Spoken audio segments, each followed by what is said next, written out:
नमस्कार साथियों। सुरेन हिंदी क्लास में आज हम पढ़ते हैं राजभाषा हिंदी की संवैधानिक स्थिति के बारे में। राजभाषा हिंदी की संवैधानिक स्थिति का तात्पर्य यह है कि संविधान के अनुच्छेद 343 से लेकर 351 तक राजभाषा हिंदी से संबंधित है। तो अनुच्छेद 343 से लेकर 351 तक राजभाषा हिंदी के संबंध में क्या वर्णन है, क्या लिखा हुआ है, वही इस सिलेबस के पाठ्यक्रम में जो है वो संवैधानिक स्थिति के अंतर्गत आता है। संविधान सभा के सम्मुख एक महत्वपूर्ण प्रश्न यह था कि भारत की राजभाषा किस भाषा को बनाया जाए। पर्याप्त विचार विमर्श के उपरांत 14 सितंबर 1949 को संविधान सभा ने एक मत से यह निर्णय लिया कि हिंदी भारत की राजभाषा होगी। यानी ये निर्णय कब लिया? 14 सितंबर 1949 को। अतः इसलिए हम लोग प्रतिवर्ष 14 सितंबर को हिंदी दिवस भी मनाते हैं। संविधान में राजभाषा संबंधी भाग 17 के अध्याय 1 में धारा 343 से 351 तक राजभाषा हिंदी से संबंधित वर्णन जो है वो लिखा हुआ है। अब अनुच्छेद 343 में क्या लिखा हुआ है? अनुच्छेद 343 में लिखा हुआ है कि संघ की राजभाषा हिंदी और लिपि देवनागरी को घोषित किया गया है। यानी संघ की राजभाषा हिंदी होगी और लिपि देवनागरी होगी तथा अंकों का प्रयोग वही रहेगा जो अंतर्राष्ट्रीय स्तर पर चलित है।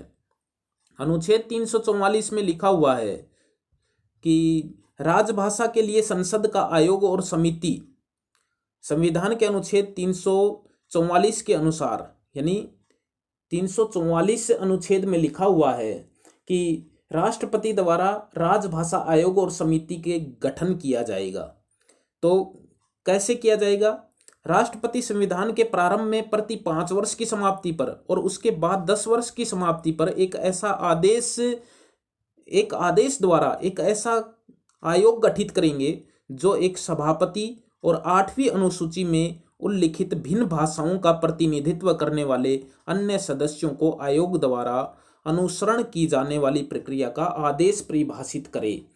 यानी तात्पर्य यह है कि अनुच्छेद 344 में ये लिखा हुआ है कि राष्ट्रपति द्वारा राजभाषा आयोग एवं समिति का गठन किया जाएगा। अनुच्छेद 345 में ये लिखा हुआ है कि राज्य की राजभाषा या राजभाषाएं संविधान के अनुच्छेद 345 के अनुसार राज्य की राजभाषा और राजभाषाओं का उल्लेख इसके अंदर जो है वो मिलेगा। अनुच्छेद 346 में लिखा हुआ है कि एक राज्य और दूसरे राज्यों के बीच संचार हेतु राजभाषा इस अनुच्छेद के द्वारा एक राज्य और दूसरे राज्य के बीच अथवा राज्य एवं संघ के बीच में संचार के लिए राजभाषा हिंदी के प्रयोग का प्रावधान किया गया है। यानी एक राज्य दूसरे राज्य के बीच और एक राज्य और संघ के बीच यानी राजभाषा हिंदी का प्रयोग का प्रावधान जो है वो किया जाएगा। ये अनुच्छेद 346 में लिखा हुआ है। अनुच्छेद 346 में लिखा हुआ है। अनुच्छेद 347 में लिखा है कि किसी राज्य के जन समुदाय के किसी भाषा के संबंध में प्रावधान इस अनुच्छेद के अनुसार राष्ट्रपति महोदय किसी राज्य के जन समुदाय के किसी भाषा के संबंध विशेष उपबंध द्वारा निर्देश दे सकेंगे। यानी राष्ट्रपति महोदय किसी राज्य के जन समुदाय के किसी भाषा के संबंध में विशेष उपबंध द्वारा निर्देश दे सकेंगे। ये अनुच्छेद 347 में लिखा हुआ है। ये किसको दे सकेंगे? किसी राज्य के जन समुदाय को। अनुच्छेद 348 में लिखा हुआ है कि उच्चतम न्यायालय उच्च न्यायालयों तथा अधिनियमों विधेयकों की भाषा के संबंध में प्रावधान इस अनुच्छेद में है कि उच्चतम न्यायालय और उच्च न्यायालयों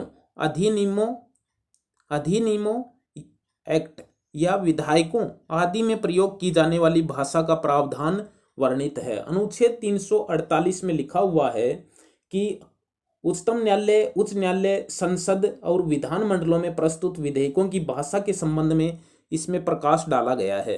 अनुच्छेद 349 में लिखा है कि भाषा संबंधी